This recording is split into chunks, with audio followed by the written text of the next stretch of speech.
ઓમ શ્રી ગણેશાય નમઃ. જય શ્રી કૃષ્ણ મિત્રો. આજે આપણે સરસ મજાની વાર્તા સાંભળીશું કે કેવી સ્ત્રીઓને જીવનભર સુખ નથી મળતું. આ વાર્તા, આ કથા સ્વયં વિષ્ણુ ભગવાન લક્ષ્મીજીને કહી રહ્યા છે. તો આ વિડીયો પૂરો ધ્યાનથી સાંભળજો. જો મારી ચેનલમાં તમે નવા છો તો સબસ્ક્રાઈબ કરવાનું ભૂલતા નહીં, અને મારો વિડીયો સારો લાગે તો લાઈક, શેર અને સબસ્ક્રાઈબ કરજો, અને કોમેન્ટ બોક્સમાં ભગવાનનું નામ પણ જરૂર લખજો. તો ચાલો આપણે વાર્તા સાંભળીએ. એકવાર માતા લક્ષ્મી ભગવાન વિષ્ણુને મળવા ગયા અને કહેવા લાગ્યા કે હે પ્રભુ, મારા મનમાં 3 પ્રશ્ન છે જેને હું શોધવા ક્યારની મથું છું. હે પ્રભુ, મારા આ 3 પ્રશ્નોનો ઉત્તર આપીને મને તમે સંતુષ્ટ કરવાની કૃપા કરો. ત્યારબાદ માતા લક્ષ્મીજી ભગવાન વિષ્ણુને કહેવા લાગ્યા, હે પ્રભુ, જ્યારે હું તમારી પાસે આવી રહી હતી ત્યારે મારી નજર પૃથ્વીલોક પર પડી અને મેં જોયું કે ત્યાં 3 સ્ત્રીઓ છે. 3 સખીઓ હતી. એમાંથી 2 સ્ત્રીઓ વિધવા થઈ ને દુઃખી જીવન જીવી રહી હતી, અને એક સ્ત્રી હતી સુહાગણ બનીને તેમના પતિ સાથે સુખેથી જીવન જીવી રહી હતી. હે પ્રભુ, આ વાત મારા સમજમાં નથી આવી રહી, એટલા માટે મારા મનમાં આ 3 પ્રશ્નો આવ્યા છે. મિત્રો, આવી રીતે માતા લક્ષ્મીની વાત સાંભળીને ભગવાન વિષ્ણુએ કહ્યું કે હે દેવી લક્ષ્મી, તમે મને તમારા 3 પ્રશ્નો જણાવો. હું તમને તમારા આ 3 પ્રશ્નોનો ઉત્તર આપીને તમને પૂરી રીતે સંતુષ્ટ કરવાનો પ્રયાસ કરું છું. મિત્રો, આજની વાત આગળ વધારે એ પહેલાં કોમેન્ટ બોક્સમાં સાચી શ્રદ્ધાથી ઓમ નમો નારાયણ લખવાનું ભૂલતા નહીં. ત્યારબાદ માતા લક્ષ્મીજી કહેવા લાગ્યા કે હે પ્રભુ, મારો પહેલો પ્રશ્ન છે કે કેવી સ્ત્રીઓ સમય પહેલાં વિધવા બને છે, અને મારો બીજો પ્રશ્ન છે કે કેવી સ્ત્રીઓ જીવનમાં ક્યારેય સુખી નથી થતી, તેને સુખ નથી મળતું, અને મારો ત્રીજો પ્રશ્ન છે કે કઈ વસ્તુ છે જે એક પત્ની તેના પતિને માંગવાથી પણ નથી આપતી. મિત્રો, આવી રીતે માતા લક્ષ્મીના પ્રશ્નો સાંભળીને ભગવાન વિષ્ણુ કહેવા લાગ્યા, તમે જે સ્ત્રીઓની વાત કરી રહ્યા છો ને, એમાંથી 2 સ્ત્રીઓ વિધવા થઈને પોતાનું દુઃખી જીવન જીવી રહી છે, અને ત્યાં જ એક સ્ત્રી સુહાગણ બનીને તેના પતિ સાથે સુખી જીવન જીવી રહી છે. તમે તે જણાવવા માંગો છો કે આખરે આવું કેમ? તો હું તમને એક વાર્તા સંભળાવું છું. આ વાર્તા અંત સુધી ધ્યાનથી સાંભળજો, કેમ કે તમારા 3 પ્રશ્નોનો ઉત્તર આ વાર્તામાં જ છે. એટલે આ વાર્તામાંથી તમને તમારા 3 પ્રશ્નોનો ઉત્તર મળી જશે. ત્યારે માતા લક્ષ્મીજી કહેવા લાગ્યા કે હે પ્રભુ, તમે વાર્તા શરૂ કરો, હું આ વાર્તા ખૂબ જ ધ્યાનથી સાંભળું છું. ત્યારબાદ ભગવાન વિષ્ણુ કહે છે કે હે દેવી લક્ષ્મી, સૌથી પહેલાં તમને એ સ્ત્રીની વાર્તા કહું છું, કહાની સંભળાવું છું, જે સુહાગણ, જે સૌભાગ્યવતી થઈને સુખી જીવન જીવી રહી છે. જુઓ, જે સૌભાગ્યવતી સ્ત્રી છે, સુહાગણ સ્ત્રી છે તમે વાત કરી રહ્યા છો, એ સ્ત્રી એક રાજાના નોકરની પત્ની છે, અને એ નોકરને તેમની પત્ની પર પૂર્ણ વિશ્વાસ અને ભરોસો છે કે તેની પત્ની પતિવ્રતા છે. એટલા માટે તે પોતાની પત્નીની પ્રશંસા હંમેશા તેના મિત્રો સાથે કરતો રહે છે. એક દિવસની વાત છે, આ રાજાના નોકરે તેમની પત્નીની પ્રશંસા એટલી બધી કરી કે આ વાત ધીરે ધીરે રાજાના દરબાર સુધી પહોંચી ગઈ. ત્યારબાદ રાજાએ તેના નોકરને બોલાવ્યો અને નોકરને કહ્યું કે તું દરેક લોકોને કહેતો હોય છે કે તારી પત્ની પતિવ્રતા છે. શું વાસ્તવમાં તારી પત્ની પતિવ્રતા છે? તને તેના પર પૂર્ણ વિશ્વાસ છે?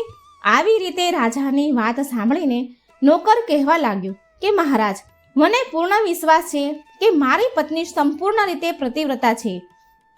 ત્યારે એ જ સમયે રાજાનો મહામંત્રી કહેવા લાગ્યો કે કદાચ હું તારી પત્નીનો પતિવ્રતા ધર્મ ખંડિત કરી દઉં તો તને શું સજા મળવી જોઈએ?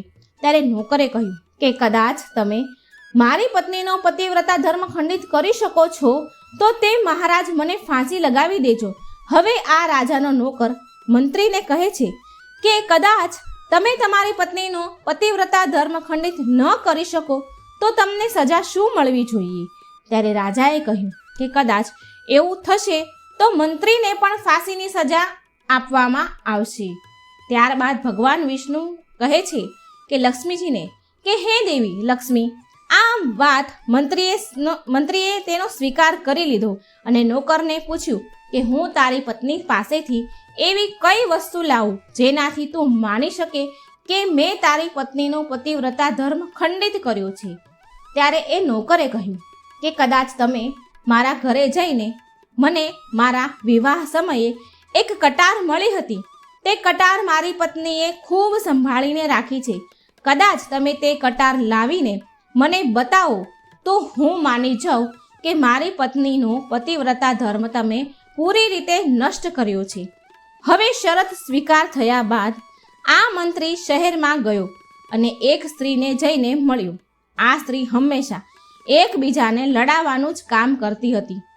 એ એવી હતી અને જે કામ કોઈ નહોતું કરતું એ કામ કરવામાં આ સ્ત્રી બહુ સક્ષમ હતી. ત્યારબાદ મંત્રીએ એ સ્ત્રીને પોતાના સ્વાર્થ માટે બોલાવી અને તે સ્ત્રીને કહ્યું કે જુઓ, આ નામનો એક વ્યક્તિ છે, એમની સાથે મારી શરત લાગી છે. અને ત્યારબાદ આ શરત વિશે તેમને બધું જ જણાવ્યું.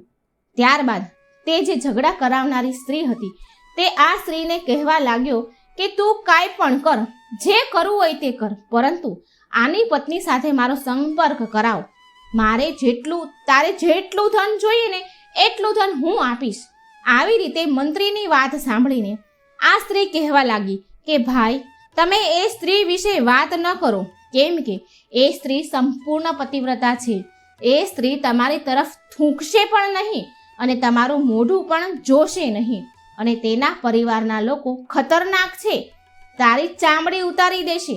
ત્યારે મંત્રી કહે છે કે ઠીક છે, કદાચ તમે મારો તેની સાથે સંપર્ક ન કરાવી શકો તો એક કામ કરો કે તેના ઘરે જઈને આ કટાર ચોરી કરીને મને લાવી આપો અને કદાચ તે સ્ત્રીના ગુપ્તાંગ પાસે કોઈ નિશાન હોય તો એ પણ મને જણાવી દે.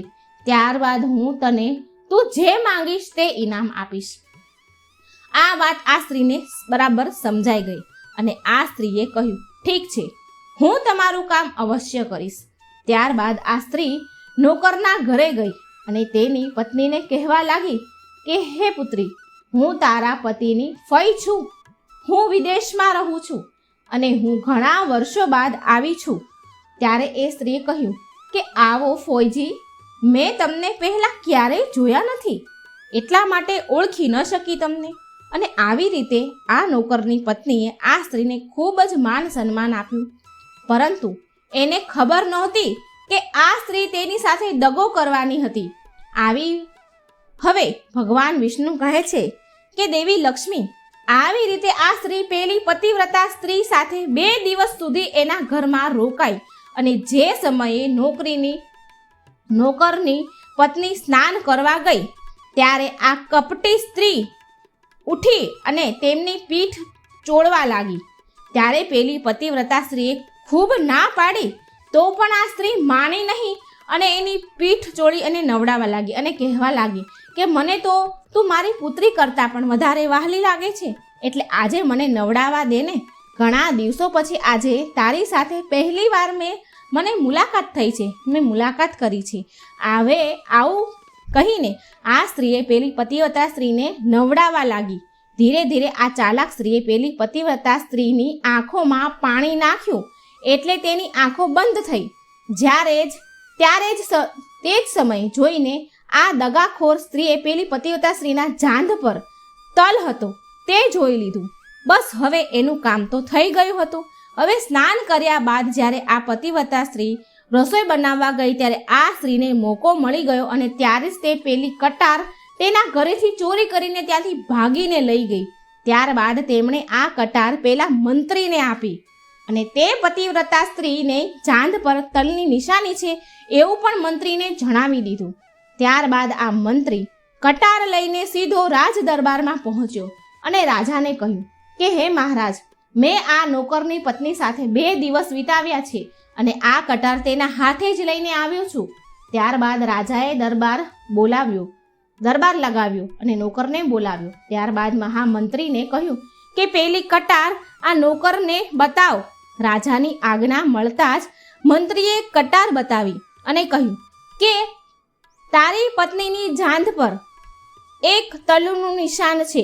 ત્યારે નોકર માની ગયો કે વાસ્તવમાં આજે મારી પત્નીનો પતિવ્રતા ધર્મ સંપૂર્ણ રીતે ભંગ થયો છે. નોકરને વિશ્વાસ આવી ગયો. ત્યારબાદ ભગવાન વિષ્ણુ કહે છે કે હે દેવી લક્ષ્મી.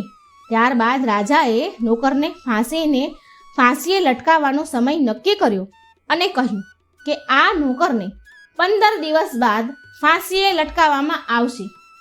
નોકરને ફાંસીની સજા સંભળાવી અને પછી નોકરને તેની અંતિમ ઈચ્છા પૂછવામાં આવી.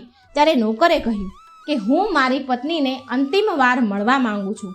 ત્યારબાદ રાજાએ આ નોકરને આજ્ઞા આપી, ઠીક છે, તું તારી પત્નીને મળી શકે છે. પછી નોકર પોતાના ઘરે ગયો અને તેની પત્નીને કહ્યું કે તે મારી સાથે ખૂબ મોટો વિશ્વાસઘાત કર્યો છે. મેં તારા વિશ્વાસે મંત્રી સાથે શરત લગાવી હતી અને રાજાના દરબારમાં રાજાની સામે મેં કહ્યું હતું કે મારી પત્નીનો પતિવ્રતા ધર્મ કોઈ નષ્ટ ન કરી શકે અને કદાચ કોઈ આવું કરી બતાવે ને તો મને ફાંસી આપી દેજો. હવે 15 દિવસ બાદ મને ફાંસીએ લટકાવવાના છે. મારી સાથે વિશ્વાસઘાત કરીને તે સારું નથી કર્યું. ત્યારબાદ આ પતિવ્રતા સ્ત્રીએ તેના પતિને આખી વાત જણાવી, પરંતુ તેને તેની પત્ની પર વિશ્વાસ ન આવ્યો અને તે ત્યાંથી સીધો રાજાના દરબારમાં પહોંચી ગયો. ત્યારબાદ તેને જેલમાં પૂરી દીધો. હવે આ બાજુ નોકરની પતિવ્રતા પત્ની એ પરમાત્માને યાદ કર્યા અને પોતાનો વેશ બદલીને રાજાના દરબારમાં ગઈ અને રાજાને નાચ બતાવવાની આજ્ઞા માંગવા લાગી.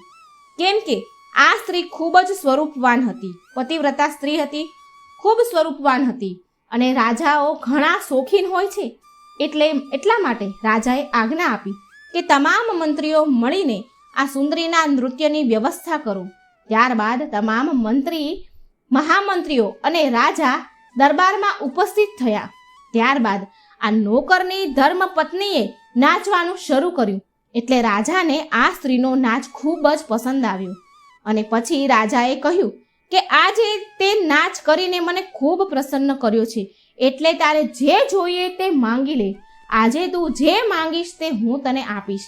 પછી તે નોકરની પતિવ્રતા સ્ત્રીએ કહ્યું કે હે મહારાજ, તમારી સભામાં મારો ચોર છુપાયેલો છે, જેમણે મારા રૂપિયા લીધા હતા, પરંતુ તેમણે આજ સુધી મને મારા રૂપિયા પાછા આપ્યા નથી. તેને ફાંસીની સજા આપો. ત્યારે રાજાએ કહ્યું, ઠીક છે, મને એ જણાવો કે મારા દરબારમાં તમારો ચોર કોણ છે અને તેનું નામ શું છે. હું તેને ફાંસીની સજા અવશ્ય આપીશ. ત્યારબાદ આ નોકરની પતિવ્રતા સ્ત્રીએ કહ્યું કે હે મહારાજ, તમારો મંત્રી મારો ચોર છે, તમે એને ફાંસીની સજા અવશ્ય આપો. જ્યારે આ વાત મંત્રીએ સાંભળી કે આ સ્ત્રી મને ચોર સાબિત કરી રહી છે, ત્યારે મંત્રી કહેવા લાગ્યો, હે મહારાજ, હું કસમ ખાઈને કહું છું કે મેં આની કોઈ વસ્તુની ચોરી નથી કરી અને મેં તો આને આજ સુધી ક્યારેય જોઈ પણ નથી, તો હું ચોરી કેવી રીતે કરી શકું. હવે જ્યારે મંત્રીએ એવું કહ્યું કે મેં આ સ્ત્રીને ક્યારેય જોઈ પણ નથી, ત્યારે આ સ્ત્રીએ કહ્યું કે હે મહારાજ, આ મંત્રી મને જાણતો નથી, તો તમે એને એ પૂછો કે આ કટાર તે ક્યાંથી લાવ્યો. હું એ જ નોકરની પત્ની છું જે તમારા મહેલમાં નોકરી કરે છે અને તમે મારા નિર્દોષ પતિને ફાંસીની સજા આપવાના છો. હવે હું તમને આખી ઘટના સંભળાવું છું. આ તમારા મંત્રીએ મારી પાસે એક સ્ત્રીને મોકલી હતી અને મારી જાંઘ પર તલનું નિશાન છે એવું જાણી લીધું હતું અને એ જ સ્ત્રીએ મારી કટાર ચોરી કરી અને આ મંત્રીને આપી છે. પછી આ મંત્રી દ્વારા મોકલેલી એ સ્ત્રી જ્યારે મારા ઘરે આવી એણે મને કહ્યું કે તે મારા પતિની ફઈ છે અને તે મારા ઘરે પહેલી વાર આવી છે, એટલા માટે હું તેને ઓળખી ન શકી. અને મહારાજ, જેવી રીતે મેં તે સ્ત્રીને ખૂબ સન્માન આપ્યું અને મારા ઘરે તેને રોકવાની વ્યવસ્થા કરી, તેણે ભરપૂર ફાયદો ઉઠાવ્યો. આવી રીતે નોકરની પત્નીની વાત સાંભળીને રાજાએ તે સ્ત્રીને બોલાવી. ત્યારબાદ તે સ્ત્રીએ રાજાને આખી સત્ય વાત જણાવી. જે મંત્રીએ જે સ્ત્રીને પૈસા આપીને મોકલી હતી એ સ્ત્રીને બોલાવી અને પૂરી વાત જાણી. પછી રાજાએ તે નોકરને આઝાદ કર્યો અને મંત્રીને ફાંસી પર લટકાવી દીધો. ભગવાન વિષ્ણુ કહે છે કે હે દેવી લક્ષ્મી. આવી રીતે આ નોકરની પતિવ્રતા સ્ત્રીએ રાજાને કહ્યું કે હે મહારાજ, હું મારા પતિને ખૂબ પ્રેમ કરું છું. હું એક ચરિત્રવાન સ્ત્રી છું. હું ક્યારેય મારા મોઢેથી મારા પતિનું નામ પણ લેતી નથી. ત્યારબાદ ભગવાન વિષ્ણુએ કહ્યું, હે દેવી લક્ષ્મી, મારી વાર્તા અહીં પૂરી થઈ છે. હવે તમારા જે 3 પ્રશ્ન હતા અને એમાંથી તમારો પહેલો પ્રશ્ન હતો કે કેવી સ્ત્રી સમય પહેલાં વિધવા બને છે, તો એનો જવાબ એ છે કે જે સ્ત્રીઓ પોતાના પતિને નામ લઈને બોલાવે છે, પતિનું સન્માન કરતી નથી, તેમજ પતિને ઘરમાં નોકરની જેમ રાખે છે, આવી સ્ત્રીઓ સમય પહેલાં વિધવા બને છે. કેમ કે કહેવાય છે કે પતિનું નામ લેવાથી પતિની ઉંમર ઓછી થાય છે અને સમયથી પહેલાં તેના પતિનું મૃત્યુ થાય છે. અને આવી સ્ત્રીઓ સમય પહેલાં જ વિધવા થઈને એક દુઃખી જીવન જીવવા મજબૂર થઈ જાય છે. અને તમે જે 3 સખીઓની વાત કરી રહ્યા હતા એમાંથી એક આ નોકરની પત્ની હતી, જે પતિવ્રતા હતી અને પતિવ્રતા સ્ત્રી હતી. તે ક્યારેય પણ પોતાના પતિનું નામ પણ પોતાના મોઢેથી લેતી ન હતી. અને આ બાજુ આ 2 સ્ત્રીઓ જે વિધવા થઈને દુઃખી જીવન જીવવા મજબૂર થઈ છે, તેઓ હંમેશા તેમના પતિનું નામ લઈને જ બોલાવતી હતી. તેમણે તેના પતિને ક્યારેય માન સન્માન આપ્યું ન હતું. તે હંમેશા પોતાના મોજ શોકમાં જ રહેતી હતી, મસ્ત રહેતી હતી, જેના લીધે તેના પતિની ઉંમર ઓછી થઈ અને આ બંને સ્ત્રીઓ સમય પહેલાં જ વિધવા બની અને આજે તેઓ દુઃખી જીવન જીવવા માટે મજબૂર થઈ છે. એટલા માટે સ્ત્રીઓએ પોતાના પતિને ક્યારેય નામ લઈને ન બોલાવવા જોઈએ. હવે તમારો બીજો પ્રશ્ન હતો કે કેવી સ્ત્રીઓને જીવનમાં ક્યારેય સુખ નથી મળતું. તો સાંભળો, જે સ્ત્રીઓ પોતાના પતિની અનુમતિ વગર કોઈ તીર્થ સ્નાન અથવા ઉત્સવમાં જાય છે, એવી સ્ત્રીઓના જીવનમાં ક્યારેય સુખ નથી આવતું. આવી સ્ત્રીઓ જીવનભર દુઃખી રહે છે અને તેમને પતિનો પ્રેમ ક્યારેય નથી મળતો. ભગવાન વિષ્ણુ કહે છે કે હે દેવી લક્ષ્મી, તમારો ત્રીજો પ્રશ્ન એ હતો કે એવી કઈ વસ્તુ છે જે એક પત્ની પતિના માંગવાથી પણ નથી આપતી. તો એ વસ્તુ છે અપશબ્દ. એક ચરિત્રવાન સ્ત્રી ક્યારેય પોતાના પતિને અપશબ્દ નથી કહેતી. અને જે સ્ત્રીઓ પોતાના પતિને વારે વારે અપશબ્દો કહે છે, પતિને વારંવાર મેણા ટોળા માર્યા કરે છે, એવી સ્ત્રીઓ ક્યારેય ચરિત્રવાન નથી હોતી અને જીવનભર દુઃખી થાય છે. આવી સ્ત્રીઓના જીવનમાં ક્યારેય સુખ નથી આવતું, સુખ સમૃદ્ધિ નથી આવતી. અને આવી સ્ત્રીઓને જીવનમાં ક્યારેય સુખ સમૃદ્ધિ નથી આવતી અને આવી સ્ત્રીઓ પણ સમય પહેલાં જ વિધવા બને છે. ત્યારબાદ માતા લક્ષ્મી પોતાના 3 પ્રશ્નોનો જવાબ સાંભળીને કહેવા લાગ્યા કે હે પ્રભુ, વાસ્તવમાં જે સ્ત્રી ચરિત્રવાન હોય છે તેવી સ્ત્રી તો ક્યારેય દુઃખી થતી નથી. કેમ કે આવા ઘરોમાં લક્ષ્મીનો સદાય વાસ રહે છે અને એવા ઘરમાં હંમેશા ધન ધાન્યથી ભરેલા હોય છે અને આવી સ્ત્રીઓ હંમેશા ઘરને સ્વર્ગ બનાવે છે. તો મિત્રો, તમને આ વિડીયો પસંદ આવ્યો હોય તો સાચી શ્રદ્ધાથી કોમેન્ટ બોક્સમાં ઓમ નમો નારાયણ લખવાનું ભૂલતા નહીં. જય શ્રી કૃષ્ણ. રાધે રાધે. Thank you.